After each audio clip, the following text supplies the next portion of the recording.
ఇక అక్రిడేషన్లకు కొత్త మార్గదర్శకాలు, జిల్లా రాష్ట్ర స్థాయిలో కమిటీల ఏర్పాటు తర్వాత దరఖాస్తుల స్వీకరణ, రాష్ట్ర ప్రభుత్వం జీవో విడుదల, డెస్క్ జర్నలిస్టులకు ఆర్టీసీ రాయితీపై విజ్ఞప్తి చేస్తాం. టీయూడబ్ల్యూజే అధ్యక్షుడు విరహత్ అలీ అన్నతో మాట్లాడతాం. మరి అన్నయ్య, గుడ్ మార్నింగ్ అన్నయ్య. సారీ, ఎందుకంటే నేను లైవ్లో తీసుకున్నా మీ న్యూస్ చూసి, మన ఇది అక్రిడేషన్ మీద, అయితే దాని మీద కాస్త మీరేమన్నా చెప్తారని. అంటే కొత్త మార్గదర్శకాలు అన్నారు, అంటే కొత్త మార్గదర్శకాలు ఏముండబోతున్నాయి అన్నయ్య? కొత్త మార్గదర్శకాలు అనేది కొత్త అనే పదం ఎందుకు వాడినాము అంటే, గత ప్రభుత్వము అక్రిడేషన్ లో జీవో తెచ్చింది తెలంగాణ విభజన తర్వాత. అంటే ఉమ్మడి రాష్ట్రంలో ఉన్న జీవోకు భిన్నంగా ఒక జీవో తీసుకొచ్చారు గత ప్రభుత్వం. అయితే ఆ జీవో సరిగ్గా లేదు, ఆ జీవోలో మాకు అన్యాయం జరిగిందని కొందరు కోర్టును ఆశ్రయించారు. గత ప్రభుత్వ జీవో మీద కోర్టును ఆశ్రయించారు. కోర్టు ఆర్డర్ ఏమిచ్చింది అంటే, దీన్ని చిన్న పెద్ద పత్రికలు తేడాలు వివక్షలు ఇవన్నీ ఉండకుండా వారి జర్నలిస్టులకి కొన్ని వాళ్ళకు అజ్జేయాలి, అందరికి జస్టిస్ చేసే విధంగా అజ్జేయండి అని ఒక కోర్టు ఆర్డర్ ఇచ్చింది. అంటే వివక్ష కొన్ని చోట్ల చూస్తున్నారు మాకని ఎవరు అప్రోచ్ అయ్యారు కోర్టుకి. దాని మీద క్లారిటీగా ఒక జీవో రిలీజ్ అయిపోయింది. జీవో వచ్చిన తర్వాత కోర్టు వచ్చిన తర్వాత కమిటీ ఫామ్ అయింది ఒకటి.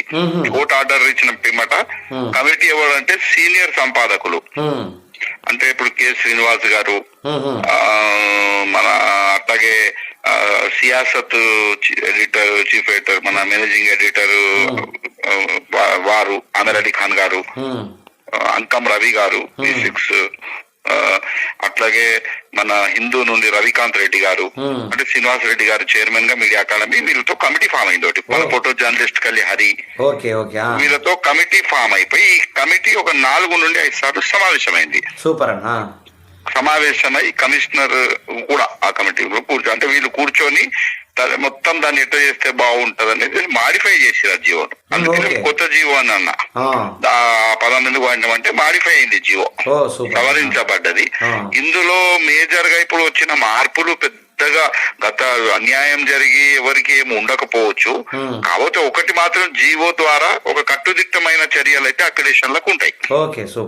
కట్టుదిట్టం, ఎందుకంటే అక్రిడేషన్ల మీద గతంలో ఆరోపణలు విమర్శలు ఒక చర్చ జరుగుతుంది గత కొంతకాలంగా. అంటే మామూలుగా జర్నలిజంతో సంబంధం లేని వాళ్ళ చేతుల్లో కూడా అక్రిడేషన్లు వెళ్తున్నాయి. కొన్ని సంస్థలు వాళ్ళు దీని ఒక వ్యాపారంగా మలుచుకున్నారు అనేది ఒక చర్చ జరుగుతుంది. తర్వాత ఎవరైతే ఇంతకు ముందు కొందరు, అందరూ కాదు కొందరు వాటిని మార్కెట్ లోకి అమ్ముకోవడము, అంగట్లో ఒక సరుకులాగా దాన్ని చూసిరు గనక అలాంటి వాళ్ళకి ఇది ఒకటి చెక్ పెడుతుంది ఈ జీవో. అట్లా జారే అవకాశమే ఉండదు. డెఫినెట్ గా ఖచ్చితంగా అక్రిడేషన్లు జర్నలిస్ట్ అందరికీ ఆ మార్గదర్శకాల్లో కూడా ఈసారి డిజిటల్ మీడియా కూడా ఇంకా యాడ్ అయింది. అంటే ఇంతకుముందు డిజిటల్ మీడియాకు లేదు, సెంట్రల్ లో ఇచ్చేవాళ్ళు, సెంట్రల్ లో డిజిటల్ మీడియాకి ఇస్తున్నారు. వెబ్సైట్స్ ఉన్నాయి కదా కొన్ని ప్రముఖ వెబ్సైట్స్, వాళ్ళు కూడా ఎలిజిబుల్ గా గత కొంతకాలంగా సెంట్రల్ అక్రిడేషన్ వాళ్ళకి వస్తుంది కనుక స్టేట్ లో కూడా దాన్ని ఇంప్లిమెంటేషన్ చేయాలని ఈ కమిటీ డిజిటల్ మీడియాకు కూడా అవకాశం ఇచ్చింది. అంటే వాళ్ళకు కూడా ఇంత వ్యూస్ ఉండాలా, ఇంత మంది దాన్ని సబ్స్క్రైబ్స్ వ్యూస్, ఆ పద్ధతుల్లో వాళ్ళు కూడా కొన్ని డాక్యుమెంటేషన్ సబ్మిట్ చేసుకొని డిజిటల్ మీడియాలో నడుపుతున్న వాళ్ళకు కూడా ఎంకరేజ్మెంట్ గా డిజిటల్ మీడియాకి ఎన్ని ప్రొవైడ్ చేస్తారన్న సార్? డిజిటల్ మీడియాకి 1+1 ఏదో పెట్టారు కదా, ఒక కెమెరామెన్ ఒక రిపోర్టర్ అంతే. అది రాష్ట్ర హెడ్ క్వార్టర్ లో మాత్రమే, హైదరాబాద్ హెడ్ క్వార్టర్ లో. ఇక జిల్లాలలో రిపోర్టర్లకు అందరికీ వస్తాయి. కాకపోతే మన కొంత చర్చ ఇంకొకటి ఏం జరుగుతుందంటే, కొంతమంది ఒక్కొక్క చోట ఒక్కొక్క మండలానికి, పెద్ద హైదరాబాద్ లాంటి అర్బన్ ఏరియాస్ లో గతంలో పెద్ద సెంటర్లు ఉండే గనక ఒక్కొక్క పత్రికకు 3 కూడా కార్డులు వచ్చినాయి. ఈసారి జీవో వల్ల ఒకటే వచ్చే అవకాశం ఉంటది అని అంటున్నారు. దాని మీద కూడా మేము ఒక స్పష్టత ఇంకా తీసుకుంటాం. ఇప్పుడు ఈ డెస్క్ జర్నలిస్టులకు కూడా మీరు ఈసారి రాయితీ ఇచ్చినట్లు అవుతున్నారు కదా? డెస్క్ జర్నలిస్టులకి ఇప్పుడు ఏం జరిగింది అంటే, గతంలో ఐడియా రాలేదా మరి ఏందో కానీ అందరికి కలిపి అక్రిడేషన్లు ఇచ్చారు, డెస్క్ జర్నలిస్టులకు కూడా అక్రిడేషన్లు ఇచ్చారు. అయితే డెస్క్ జర్నలిస్టులు కూడా అప్పుడు అక్రిడేషన్ ఎందుకు అడిగిండ్రు అంటే, మాకు అక్రిడేషన్ కావాలి అని ఎందుకు అడిగిండ్రు అంటే, డెస్క్ జర్నలిస్టులు ఈ అక్రిడేషన్ వాళ్ళతోనే మాకు ఈ సంక్షేమ పథకాలు వర్తింపజేస్తాము అని ప్రభుత్వం అనుకుంది కనుక గతంలో హెల్త్ కార్డులు, ఇండ్ల స్థలాలకు సంబంధించి ఇంకా ఇతరత్ర వాళ్ళు ఏంటంటే మరి అన్ని స్కీమ్స్ మాకు కూడా ఇంప్లిమెంటేషన్ కావాలి కనుక మాకు కూడా అక్రిడేషన్ ఇవ్వమని వాళ్ళు అడిగిండ్రు. గత ప్రభుత్వం వాళ్ళకి ఇచ్చింది, కొంతమందికి ఇచ్చింది, అందరికీ ఏమి ఇవ్వాలి కానీ కొంతమందికి ఇచ్చినాం. నేను కూడా ఒక రాష్ట్ర అకామిడేషన్ కమిటీ సభ్యుడిని కదా. ఈసారి జరిగిన మార్పు ఏంటంటే అక్రిడిటేషన్ అనేది జర్నలిస్ట్ ఫీల్డ్ మీద వెళ్లే వాళ్ళు, వార్తల కవరేజ్ వాళ్ళే యూజ్ చేయాలి. సెంట్రల్ అక్రిడేషన్ నామ్స్ ప్రకారం అక్రిడేషన్ అనేది ఫీల్డ్ మీద వెళ్లే వాళ్ళకి, వాళ్ళకి వీళ్ళు డెస్క్ లో ఉంటారు కనుక వీళ్ళకు సపరేట్ గా ఒక కార్డు ఇవ్వాలి, గుర్తించాలి. బహుశా నేను అనుకుంటున్నా భారతదేశంలో మొట్టమొదటిసారి వీళ్ళకి ఒక గుర్తింపు కార్డు ఇవ్వడం అనేది ఇప్పుడు బహుశా ఏ రాష్ట్రంలో కూడా అక్రిడేషన్ ఇస్తారు కానీ ఒక గుర్తింపు కార్డు అనేది ఉండదు. కాబట్టి వీళ్ళకు కూడా ఎంకరేజ్ చేయాలి. వీళ్ళు కూడా వర్కింగ్ జర్నలిస్ట్ చట్టం పరిధిలోకి వస్తారు. డెస్క్ వాళ్ళు వాళ్ళకు కూడా రాయితీలన్నీ అన్ని రాయితీలు, ప్రభుత్వ రాయితీలు అన్ని వర్తిస్తాయి కార్డు ఉంటే వాళ్ళకి. వాళ్ళకి ఏమి ఇబ్బంది ఉండదు. ఒకటి ట్రాన్స్పోర్ట్ కు సంబంధించి బస్సు సౌకర్యం రాయితీకి సంబంధించింది ఉండదు. బట్ దాని మీద కూడా వాళ్ళ కన్సిడరేషన్ తర్వాత అక్రిడేషన్ ఈ కార్డులు వచ్చిన తర్వాత మేము వాళ్ళ గొంతుకగా వాళ్ళకు సపోర్ట్ గా డెఫినెట్ గా ఆ ఒక్క బస్ ఆర్టీసీలో కూడా ఏమైనా మినహాయింపు కోసం మనం కృషి చేస్తుంది. డెఫినెట్ గా వాళ్ళకి ఖచ్చితంగా వాళ్ళకి ఆ విషయంలో కూడా మేము అండగా నిలబడతాం. అదొకటే ఇక మిగతా అన్ని మీద కాబట్టి కార్డు మీద మాత్రమే ప్రింటింగ్ ఒకటి అక్రిడేషన్ ఉంటది. ఫీల్డ్ మీద జర్నలిస్టులకి, డెస్క్ జర్నలిస్టులకి ఏమో మీడియా ఐడి కార్డు అని ఉంటుంది. అంతే తేడా. అది ఇది ఒకటే మార్పు జరిగింది. ఇక మిగతా ఎక్కడ కూడా రూరల్ రిపోర్టర్లకు కానీ మిగతా వాళ్ళకు చిన్న మధ్య తరగతి పత్రికలు వీళ్ళందరికీ కూడా యాజ్ పర్ గా అర్హులైన వాళ్ళకి డెఫినెట్ గా అందరి కార్డులు వస్తున్నాయి. ఎవరికి కూడా అన్యాయం జరగకపోతే నష్టం జరగదు అనేది నేను అనుకుంటున్నాను. సూపర్. అంటే మీరు మంచి కమిటీని ఏర్పాటు చేసి ఇదంతా నిర్ణయం తీసుకోవడం కూడా మంచి ఆలోచన. ఆ కమిటీ వల్లనే ఆ కమిటీ మొత్తం కూర్చుంది. 5 సార్లు వాళ్ళు కూర్చొని చాలా లోతుగా చర్చించారు. అంటే జిల్లా స్థాయిలో తీసుకున్నారంటే మళ్ళీ రాష్ట్ర స్థాయిలో కూడా ఉన్నదంట కదా.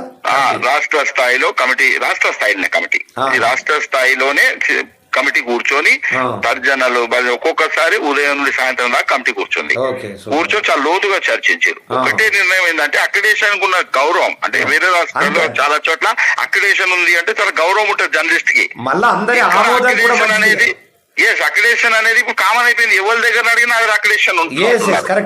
దీని వల్ల నష్టం ఏం జరుగుతుంది అంటే మేము గుర్తించింది ఒకటి, అక్రిడేషన్ పేరు మీద వాళ్ళు జర్నలిజం తో సంబంధం లేని వాళ్ళు, ఈ వృత్తితో సంబంధం లేని వాళ్ళు దాన్ని మిస్యూజ్ చేస్తున్నారు. నేను అక్రిడేషన్ కరెస్పాండెంట్ అని వెళ్ళి మొత్తంగా వాళ్ళ దందాలు వాళ్ళు చేస్తున్నారు. ఆ మీడియా తెలియదు, వాళ్ళకి జర్నలిజం తెలియదు, ఏమీ తెలియదు. రెండవది ఏంటంటే ప్రభుత్వాలు కూడా వెనకడుగేస్తున్నాయి. అక్రిడేషన్ ఒకవేళ ఏదైనా స్కీమ్ పెట్టాలి మంచిది అన్నప్పుడు, అక్రిడేషన్ ప్రాతిపదికన తీసుకుందాం అన్నప్పుడు అక్రిడేషన్ వేలకు వేలు ఉండేసరికి ప్రభుత్వాలు కూడా వెనక స్టెప్ వేస్తున్నాయి అమలు చేయడానికి. కనుక సాధ్యమైనంత వరకు వర్కింగ్ జర్నలిస్ట్ ఫీల్డ్ లో ఉన్న జర్నలిస్ట్ అందరికి అక్రిడేషన్ అందాలా, ఈ అడ్డుకట్ట వేయాలి ఈ దందాలు చేసుకున్న వాళ్ళకి.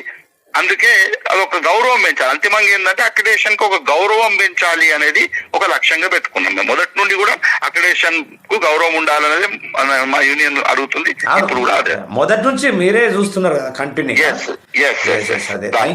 థ్యాంక్ యూ అన్న, థ్యాంక్ యూ వెరీ మచ్. చాలా అద్భుతంగా మంచి నిర్ణయం తీసుకున్నారు. రెండవది ఏంటంటే ఆ కమిటీ ఫామ్ చేసుకొని కమిటీ ద్వారా మీరు నిర్ణయాలు తీసుకోవడం మంచిగా ఉంది. తర్వాత వాళ్లకు కావలసినటువంటి సదుపాయాలు కూడా మీరు మంచి సదుపాయాలు ఇవ్వడానికి ప్రయత్నం చేస్తున్నారు. థ్యాంక్ యూ వెరీ మచ్ అన్న. మీరు నేను వెంటనే మీ పర్మిషన్ లేకుండా ఇమీడియట్లీ మీకు ఫోన్ చేయగానే మీకు చాలా విషయాలు చాలా అద్భుతంగా మరి అందరికీ ఉపయోగపడే విధంగా చెప్పినందుకు ప్రత్యేకమైన ధన్యవాదాలు. థ్యాంక్ యూ వెరీ మచ్ అన్న. వీకేఆర్ టీవీ ప్రజా అసెంబ్లీకి వచ్చి మాట్లాడినందుకు థ్యాంక్ యూ అన్న. థ్యాంక్ యూ వెరీ మచ్ అన్న. ఇది మన అన్న విరాహత్ అలీ చాలా అద్భుతంగా కరెక్ట్గా చెప్పాడు. ఏంటంటే మరి మిస్యూజ్ అయితే అవుతున్నాయి, వాస్తవానికి మిస్యూజ్ అవుతున్నాయి. ఇది వాస్తవం కూడా. దాన్ని కరెక్ట్ కమిటీ నిర్ణయం చేసింది. మిస్యూజ్ కాకుండా ఎవరెవరో ఏమేమో చెప్పుకొని అదే అవుతున్నటువంటి పరిస్థితులు దాపురించింది. కాబట్టి మంచి నిర్ణయం తీసుకున్నారు. అది మళ్ళీ ఆల్రెడీ ఈ ఏదైతే యూట్యూబ్ ఛానళ్ళు ఉన్నాయో వాటికి కూడా 1+2 1+1 కూడా ఇచ్చేటటువంటి పరిస్థితులలో వాళ్ళు కూడా నిర్ణయం చేస్తున్నట్లు కూడా దానికి కావాల్సినటువంటి డాక్యుమెంట్స్, దానికి కావాల్సినటువంటి ఏదైతే అడుగుతారో దాన్ని ఖచ్చితంగా మరి సబ్మిషన్ చేయవలసినటువంటి పరిస్థితి ఉంటుంది. మరి దానికి కూడా సన్నద్ధం కావాలా, ఎందుకంటే అనేక యూట్యూబ్ ఛానళ్ళు ఆల్రెడీ ఉన్నాయి. వాళ్ళకు కూడా కొంతవరకు మరి వాళ్లకు ఏ డాక్యుమెంట్స్ చేయాలనేటటువంటిది అది ఒక క్లారిటీ ఇచ్చేటటువంటి అవకాశం ఉన్నది. మరి అది ఏదైనా కింద ఇచ్చిండ్రా ఒక్కసారి చూస్తా నేను. ఒక్కసారి 8వ పేజీలో ఉంది, అది ఏదన్నా మరి అది పూర్తిగా చెప్తే బెటర్.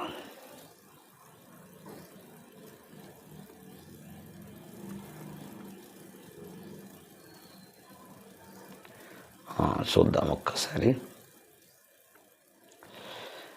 అక్రిడేషన్లకు కొత్త మార్గదర్శకాలు. మరి జిల్లా రాష్ట్ర స్థాయిలో కమిటీల ఏర్పాటు తర్వాత దరఖాస్తుల స్వీకరణ, రాష్ట్ర ప్రభుత్వం జీవో విడుదల. మరి జర్నలిస్టులు నూతన అక్రిడేషన్ రూల్స్ జీవోను ప్రభుత్వం విడుదల చేసింది. ఈ మేరకు ప్రభుత్వ ప్రధాన కార్యదర్శి రామకృష్ణారావు సోమవారం జీవో విడుదల చేశారు.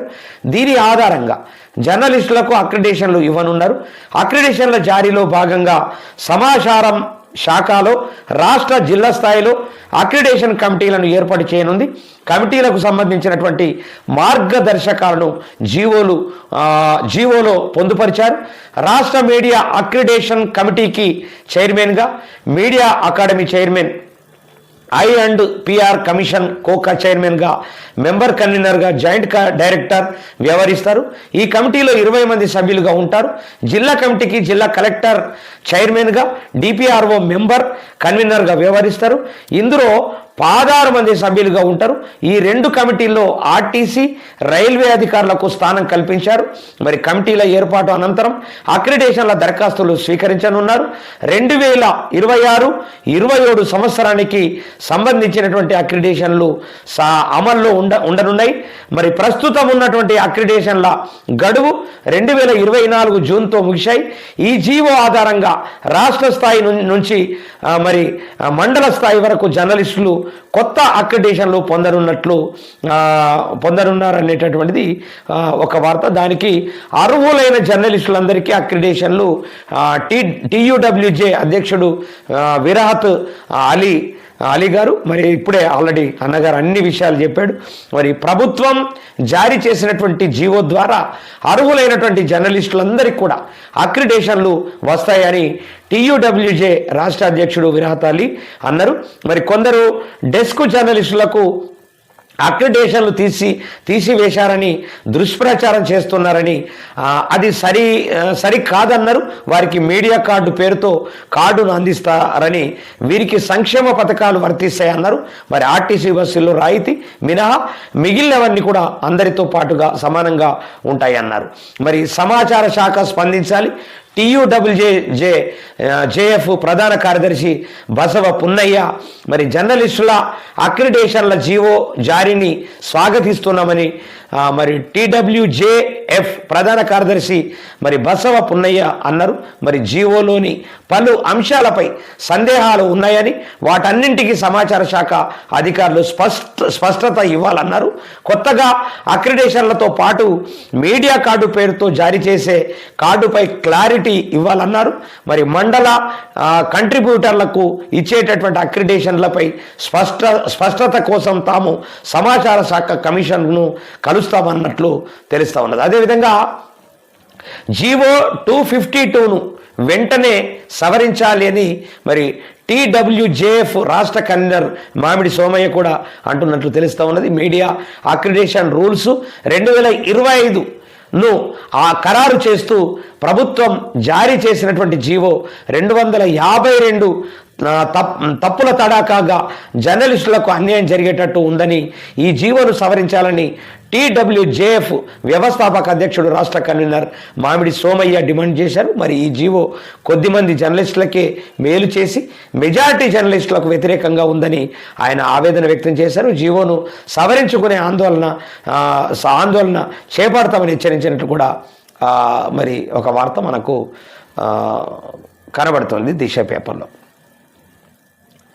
మరి అది ఎందుకంటే కరెక్ట్గా నిజంగా సవరించి అందరికీ న్యాయం జరిగే విధంగా ఖచ్చితంగా చేయవలసినటువంటి బాధ్యత ఉన్నది. మరి అదేవిధంగా మరి